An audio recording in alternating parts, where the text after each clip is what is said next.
Com muita satisfação, recebemos aqui nos estúdios a doutora Liana Yank, que é pesquisadora da Embrapa Gado de Corte.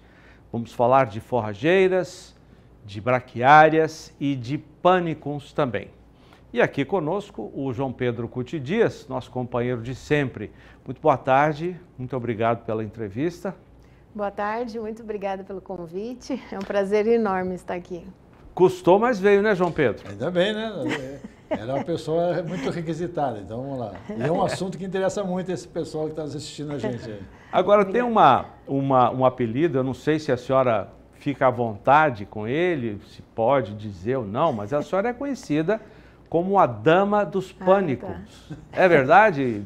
Isso incomoda a senhora ou não? Não, de jeito nenhum. Imagina, é muito bom. Isso porque a senhora desenvolveu muitas variedades de pânicos da Embrapa, né? Isso, foram 6 variedades. Quais são as 6 variedades?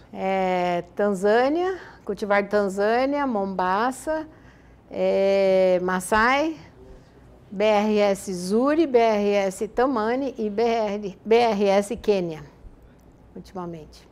Tem um questionamento aqui, gostaria de abrir essa conversa, João Pedro, que é os sistemas de integração lavoura e pecuária. Quais são as forrageiras mais indicadas para, no caso, o papel da pecuária no consórcio com soja ou com milho? Bom, a mais usada é a Rusiziensis, né? Porque ela se adapta muito bem a esse sistema e a semente é muito barata, né? Mas além da Rusiziense, também é muito utilizada a Piatã, que foi lançada pela Embrapa, a Paiaguás, com uma menor participação, também a Charaés, está indo muito bem hoje em dia, são as braquiárias, né?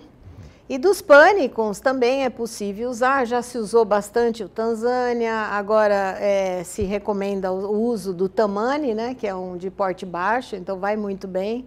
Mas, assim, tem pessoas que gostam até de usar Azuri, Mombaça, né? Então, tem várias forrageiras que são utilizadas e escolhidas pelos produtores, né? O João Pedro tem um Maasai lá, Maasai, né? Eu sou fã do Maasai. O Maasai é uma terra minha muito fraca, baixa, um teor de argila muito baixo.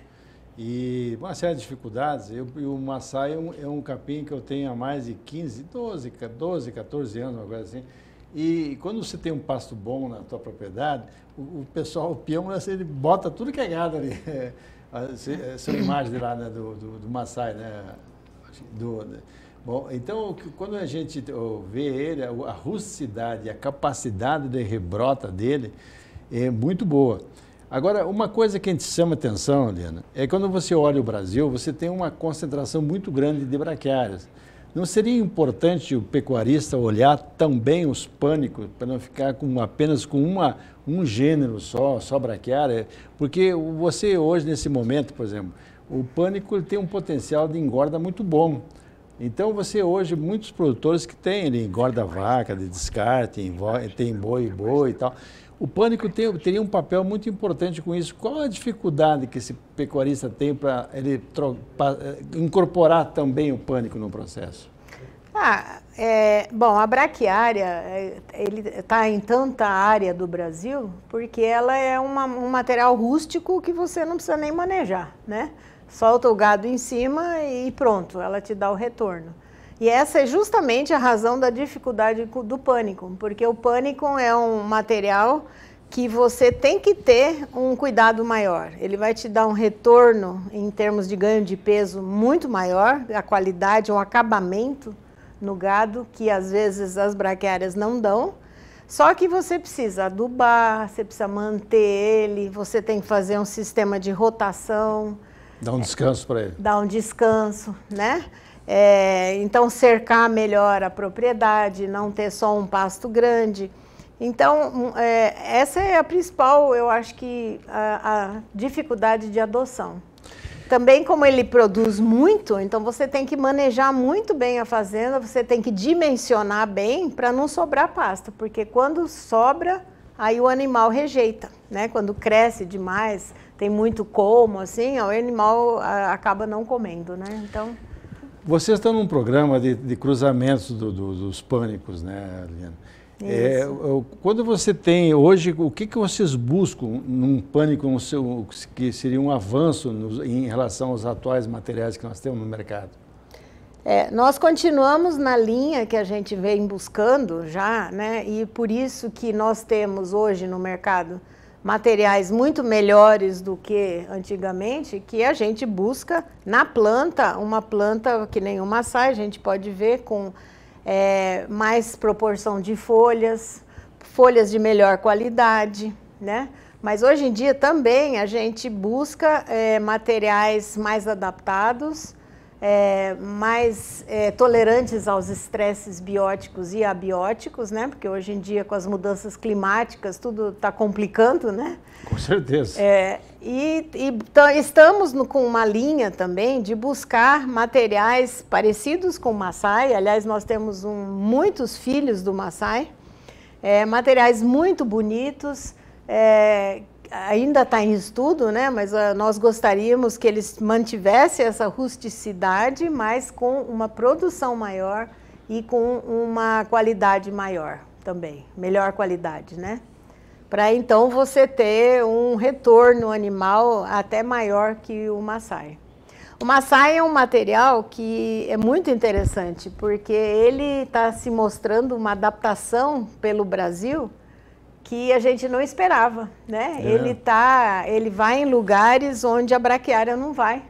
Então, lugares de baixa fertilidade, para ele está tranquilo. E não é a característica do pânico essa, né? O pânico é um material para alta fertilidade, né? E o Massai não, o Massai é bem rústico mesmo. E, inclusive, para lugares secos, onde com pouca precipitação, se comparar várias braquiárias com o pânico, com o Massai, né? É o Massai que sobressai. É interessante. Aqui no Centro-Oeste nós temos bem caracterizada a questão de chuva, né? Você tem chuva vai começar em outubro e vai diminuir em fim de março. E aí tem aquele período de abril até novamente chegar em outubro. Pela tua avaliação desses materiais, quais o que estão melhor, que mais se destacam nesse período, que é um período crítico em termos da pecuária como um todo? Aí, bom, assim, você está falando no Brasil de um modo geral, né? Aí são vários capins, né, que estão disponíveis, né? Bom, a Paiaguás é uma braquiária que vai muito bem na seca, né? Então, ela aguenta muito bem, ela fica bem verdinha. O Tamani é um material que rebrota bem rápido depois da seca. Ele perfilha bem também, não? Perfilha muito bem, parecido com o Massai. Com a folha um pouco mais larga, às vezes né? Você não consegue formar tão bem, mas as torceiras, mas deixando sementar e tal, dando um manejo, ele acaba fechando todo o solo, né? Não, ele fecha bonito, igual o Massai também, né? Mas aí temos outros capins também para seca, né? Capim búfalo, lá no Nordeste, né? Nós comentávamos, né? O andropógon, né? Para Tocantins aquelas terras mais pedregosas lá é imbatível. Exatamente, o andropógon. Então nós temos opções, né? Nós precisamos mais investimento em pesquisa, isso sim. Aí, talvez seja uma das melhores relações de retorno pesquisa, não tem outra melhor do que essa. Podemos afirmar, então, que os pânicos podem ser apropriados nos sistemas de integração com soja, com milho? Podem. Podem sim, já tem muita gente usando. Qual que é a dificuldade? A dificuldade é uma maior dificuldade de... esqueci a palavra. Não, de matar, né? Depois, né? Dessecar, né? A dessecação que é mais difícil um pouco, né? E também as toceiras, que são toceiras grandes, alguns produtores não gostam, né? Mas assim, eu acho que é basicamente isso. Você precisa usar mais dessecante. Mas assim, dependendo do sistema da integração lavoura-pecuária, o pânico é inclusive muito bom. Por exemplo, a Zuri, né? Zuri dá de 30% a 40% maior produção, maior resultado do que uma braquiária. Então, quem depende da lavoura e da pecuária, ele, com a Zuri, por exemplo, ele vai ter uma maior dificuldade para dessecar. Mas ele vai ter um retorno para ele muito grande. Então, ele não vai depender só da lavoura, tem da pecuária também. É uma produção bem grande. Para se pensar numa terceira safra, safra de carne, por exemplo, esse pânico poderia ser usado. O gado comeria depois da colheita da soja e do milho? Com certeza, com certeza. É o que ele mais gosta, né? E pânico, assim, é muito palatável, que nem eu falei, engorda rápido, né? Mais rápido que a braquiária. E dá aquela camada de gordura na terminação que às vezes a braquiária não dá. Então é bem indicado. Tirando o maçai, que pode ser usado em áreas de baixa fertilidade, tem outras espécies de pânico que poderiam também ser usadas em áreas, digamos, no Cerrado, na Caatinga do Nordeste? Eu acho que no momento não. Nós temos o Tamani, ele está surpreendendo, né? Porque, inclusive, assim, por exemplo, em Dourados, né? No frio, Dourados, Mato Grosso do Sul, no frio é o primeiro que volta. Então, não deixa o produtor descoberto. O Tamani já é um híbrido? Já é um híbrido, Os pais, o pai e a mãe dele, quais foram os materiais, lembra de... Eu lembro, mas não adianta eu falar aqui, né? O Tamani é um da coleção. Da coleção, né? De vocês. Da fizeram coleção. os cruzamentos e se destacou. E a mãe também é desconhecida, né? Tá. Do germoplasma. Aliás, a mãe do Tamani é a mesma da mãe do Quênia. É a mesma mãe, né? Mesma mãe. Então, a Quênia é híbrido também? É híbrido também, Uhum. Quantos novos híbridos estão sendo hoje testados e quando serão lançados? Por nós a gente povoa o Brasil de pânico máximo, né? Mas assim, nós temos, eu acredito assim, de híbridos bons, né? Tem híbrido ruim também, né? Mas de bons, nós deve ter uns 200 bons. Agora, quantos vai ser lançado, aí a gente não pode dizer porque não tem como prever, né? Porque eles, depois que a gente planta o híbrido, compara agronomicamente eles, né? Aí vai para uma rede de avaliação. Então, e depois são avaliados sob pastejo. Nós ainda estamos na fase antes da rede de avaliação. Quer dizer, tem, acho que que dá para lançar hoje em dia uns 5, mas não passaram ainda na fase de pastejo. Esse tempo, que 5, 6 anos, em termos de média, Liana, depois que vai para esse trabalho de seleção no campo, lá na parte de pisoteio, resistência a pisoteio, para o perfilhamento. Não, o ensaio sob pastejo são 2 anos que são recomendados para poder registrar o material no Ministério da Agricultura para então poder lançar. Então são 2 anos. Acaba demorando um pouco mais, porque antes disso a gente tem que ter uma fase de multiplicação de sementes, né? Depois disso tem que ter uma fase de reunir os dados e registrar, né? Então, analisar todos os dados, tudo. Então, mas isso é um processo constante, vai acontecendo, ainda tem mais material chegando e tal. Nos pânicos é possível pensar em termos de consorciação com leguminosas? Sim, lógico, altamente recomendado.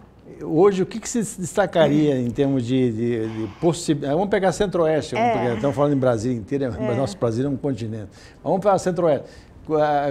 Essas leguminosas que hoje tem, tipo estilosantes, daria a possibilidade de eles conviver, de coexistir com os pânicos? Sim, nós tivemos uns anos atrás, na Fazenda Ribeirão, não sei se você lembra, é bem arenosa, né, a fazenda. Chapadão, né? E eu fui, tinha vários anos, de Tanzânia com a Cultivar Campo Grande. Com estilosantes? Com estilosantes. Estilosantes Campo Grande e Pânico Máximo Cultivar Tanzânia. Então, ia muito bem. Tem possibilidade com amendoim forrageiro. Antigamente, no estado de São Paulo, tinha soja perene, né? O calopogônio. Então, assim, eu acho que sim, falta muita pesquisa e pesquisador de leguminosas no Brasil, porque a gente intensificou nas gramíneas e a leguminosa ficou para trás, né? Agora surge são possibilidades, né? Você está hoje muito preocupado com a questão do metano, da geração de metano pelo bovino. E já se fala que talvez consorciando gramíneas com leguminosa, você teria o animal poderia ter uma menor geração de metano no processo de ruminação. Mas também ainda é só teoria. Essa menor emissão de metano iria por causa da qualidade da leguminosa, né? Que é altamente proteica, né? E digestível. Então, por isso que teria. Mas assim, já só no pânico, né? Falando... por exemplo, Tammany e Quênia, eles também já contribuem com uma menor emissão de metano, porque eles têm uma qualidade muito superior às outras cultivares que estão aí. Isso é importante, daqui para frente cada vez mais essa variável vai aparecer no contexto. Né? Exatamente, e a pesquisa faz isso também. E a diversificação na integração lavoura-pecuária? Hoje a maior parte é braquiária, né? Sim, o João Pedro até falou quase um monopólio, João Pedro, da braquiária. Mas seria importante fazer uma diversificação braquiária com pânico num sistema de integração? Sim, seria interessante. Mas assim, na integração eu acho que não é tanto problema. Porque... Em termos de Brasil, vamos dizer, eu acho que tem que ter uma diversidade maior, não só braquiária, não só pânico, mas andropógon, cetária, hemártria. Tem tantas forrageiras boas, né? O capim-elefante e outros capins, né? Então tem tanta fonte de genética, né? De materiais divergentes, que se a gente pudesse usar as leguminosas, né? Se a gente pudesse usar tudo isso no sistema, eu acho que o solo seria mais saudável, a carne seria de até melhor qualidade. Então, mas assim, tudo bem. Seria recomendável ter essa diversificação. Inclusive, agora com essas mudanças climáticas também, né, para ter uma tranquilidade maior na propriedade, porque cada uma vai reagir diferente, né? Em termos de chuva, excesso de chuva, pouca chuva, né? Calor excessivo. Água, calor excessivo, né? Então, o ideal seria isso, né? Um mundo mais natural, vamos dizer, né? Não monocultura, né? Agora, na integração, aí tem que ser alguma coisa que produza semente barata, que possa plantar fácil, né? E possa dissecar fácil, né? Agora depende do sistema, se é um sistema depois que você está usando lavoura-pecuária para formar um pasto, né, que às vezes demora 3, 4 anos para voltar, aí o pânico é muito interessante, porque você vai ter um melhor retorno animal. Né? Não estava nem previsto, mas nós recebemos perguntas de telespectadores e eu vou até pedir para me trazer o celular, por favor, porque as perguntas estão aí. Enquanto isso, João, você podia dar sequência, que eu vou pegar as perguntas aqui dos nossos telespectadores. Os pânicos, nesse momento que no Brasil você tem momentos de crise na pecuária, por exemplo, aconteceu em 2021, suspendeu para a China, aí o mercado despencou. Os pânicos não seriam uma bela de uma reserva de alimento para o gado? Nesses momentos, mas agora aconteceu agora, um mês e meio atrás, o preço vinha com 290, veio para 260. Se o pecuarista tem piquetes com pânico, ele tem uma alternativa de aumentar o peso do seu animal e também mantê-lo na fazenda até as condições de mercado voltarem a ser seriam mais razoáveis, vamos falar assim, né, Aline? Sim, com certeza, com certeza. Mas não só pânico, né? Não, eu estou falando pânico porque... Forrageira, né? Todo pasto, né? Porque o pânico teria a vantagem de você ter um pasto numa época que tem forragem, tem qualidade, ele agrega peso, o animal vai ganhar 800, 900 gramas, às vezes por dia, num pasto bem formado. E ele tem uma reserva estratégica. Bom, o mercado está ruim, não vou vender agora, põe ali. Mas o pânico tem um problema, né? O pasto lá tem que ser pastejado. Não pode deixar ele na época das águas sem gado em cima, porque ele vai crescer, né? Mas pessoal... A não ser o que está na rotação ali, né? Mas a pessoa acha. Tem a pergunta aqui do Flávio Eduardo Paro, para Novo Progresso no Pará. Quer saber se pânicos são resistentes usados para dessecar, né? Resistentes a Roundup ou herbicidas? Não são resistentes. Aliás, é o glifosato que se usa, né, para dissecar, né? O que eles não são resistentes, mas eles aguentam mais do que a braquiária. Então, às vezes, você tem que aumentar a dose ou até fazer mais aplicações. Capim transgênico, um dia vamos ter ou já temos em estudo? Nós já conversamos sobre isso no passado, mas agora está muito quieto tudo. Ninguém está falando nada entre capim transgênico e dentro da Embrapa também eu não sei de nenhuma iniciativa nesse sentido. Seria viável? Ou não dá ainda para perceber? Seria viável, seria viável. Por exemplo, tem um gene de seca, né? Pode inserir esse gene de seca na cultivar, aí fica resistente. Mas nós até começamos uma época, mas depois paramos, porque você precisa, tem várias regras que você tem que cumprir, né? Várias demandas do governo, e aí a gente acabou não seguindo esse caminho. João Pedro.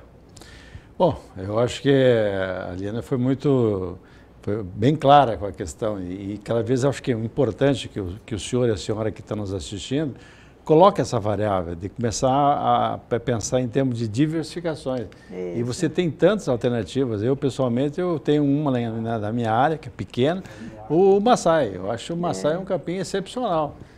O gado gosta, ele tem um perfilhamento, ele fecha o solo, ele abafa um pouco as invasoras, não vai dizer que ele vai ser 100%.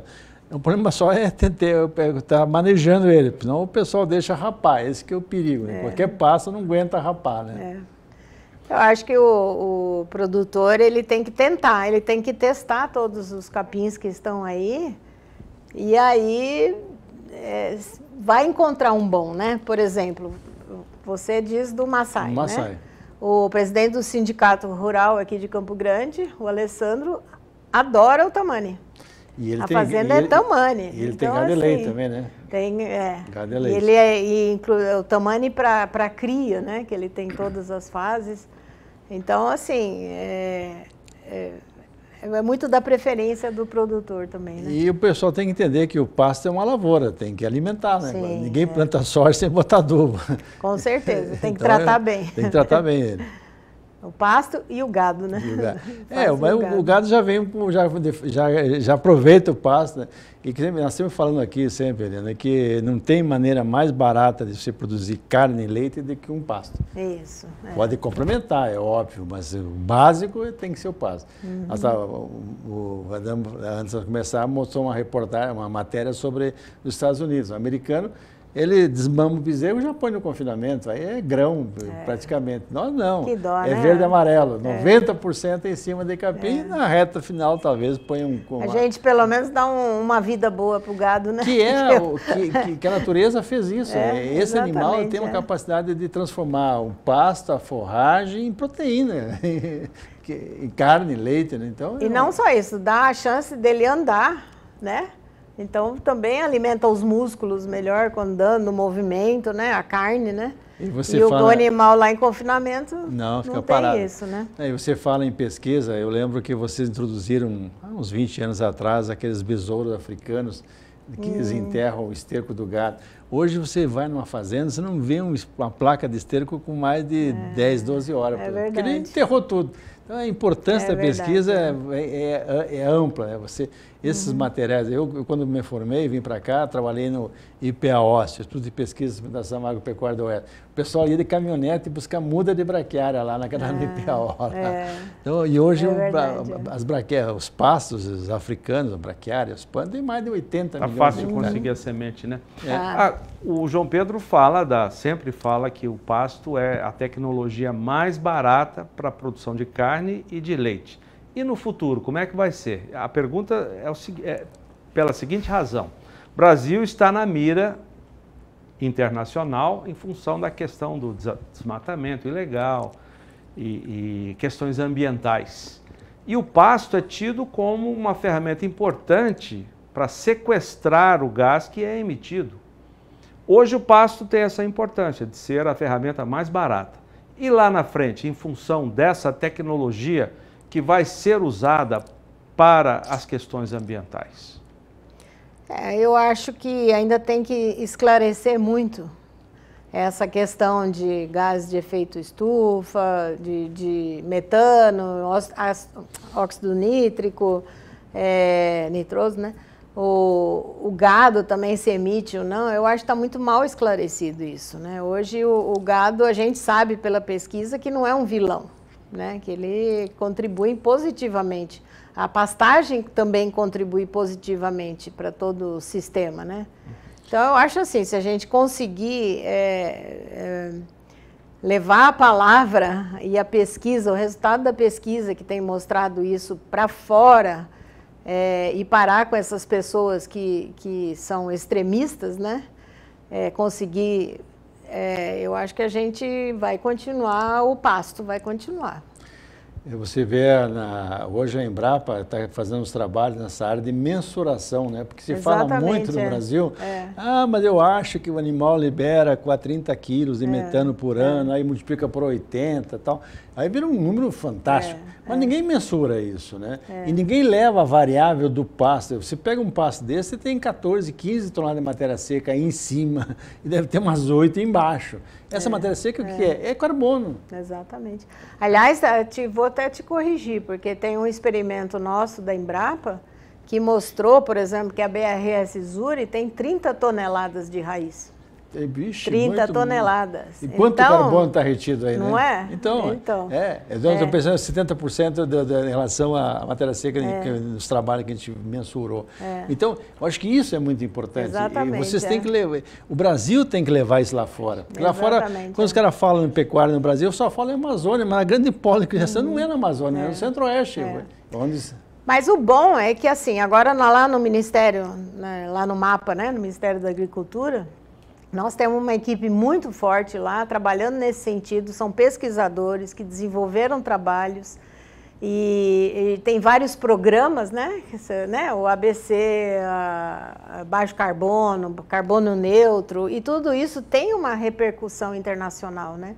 Então a gente está tentando divulgar todas essas iniciativas, né, que a gente tem. É fundamental isso aí, Liana, porque eu lembro que quando o coordenador da COP26 de Glasgow, na Escócia, ele esteve no Brasil, esteve na Embrapa, e ele foi, quando me mostraram isso, ele falou, pô, isso aqui, eu não sabia que existia isso. Tá então, vendo? ele, que é o coordenador mundial do processo, não sabia, imagina a população. E outra coisa, os meios de comunicação, nós aqui são uma exceção, porque a gente bate, mostrando, trazendo gente que entende como você e mostrando o que acontece. Mas muitas vezes os caras usam, aquele caso da BSE que deu lá da encefalopatia, que deu lá no Pará, pô, todo mundo botou manchete, tá? Não era, um animal que morreu de uma doença degenerativa do cérebro, não era transmissível, mas infelizmente os meios de comunicação muitas vezes pecam nesse aspecto. Exatamente. Queria agradecer muito a participação da pesquisadora da Embrapa Gado de Corte, doutora Liana Yank. Foi um prazer muito grande, foi ótimo ter a senhora aqui, valeu a pena ter esperado, né, João Pedro? E vamos trazer mais seguido também, né, Dana? Muito obrigada, eu que agradeço, foi muito bom, é muito bom estar aqui, é muito bom poder transmitir alguma coisa para os produtores.